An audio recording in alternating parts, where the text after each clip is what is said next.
Assalomu alaykum. Faberlic kompaniyasining muhim biodobavkalardan biri, organizm uchun kerakli bo'lgan biodobavkalardan biri kalsiy K2.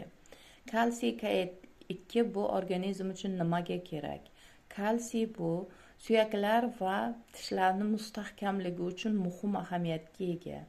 K2 esa qon tomirlar devoridagi xolesterin va kristallarni eritish xususiyatiga ega. Mana bu makro element tanaga va suyaklarga 100% so'rilishini ta'minlovchi narsa bu D vitamini, D3 vitamini hisoblanadi. D vitamini tanada yetarli bo'lsa, kalsiy qonga va suyaklarga 100% so'riladi.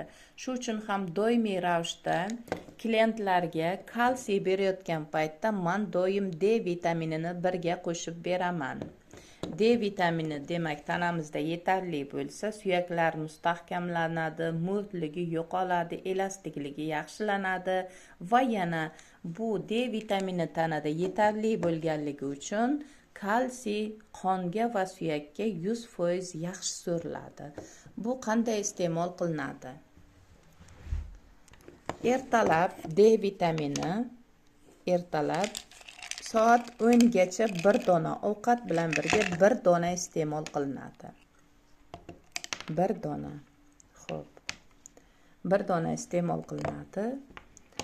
Obedga ovqat bilan birga kalsiy 1 dona iste'mol qilinadi. Kechqurun ham ovqat bilan birga kalsiy 1 dona iste'mol qilinadi. Kalsiyni, jelatini halol ovqat hazm qilish sistemasiga yaxshi oson so'riladigan mol go'shtidan tayyorlangan. Mahsulotlarimiz mutlaqo organizm uchun zararsiz, organizmga foydali bo'lgan mahsulotlar hisoblanadi. Bunaqangi sog'likni saqlash uchun, sog'lom bo'lish uchun, suyaklarimiz mustahkam bo'lishi uchun biza mana shu kalsiy K2 va D vitaminlarini hammamiz iste'mol qilishimiz kerak. Hammani organizmga kerakli bo'lgan mahsulot. Ovqat bilan birga qabul qilolmaydigan, yetarli darajada qabul qila olmaydigan mikro va makro elementlarni biza dabavka ko'rinishida qo'shimcha mana shu mahsulotlarni iste'mol qilishimiz kerak. Qaytarib aytaman, 100% halol va organizm uchun bezalari.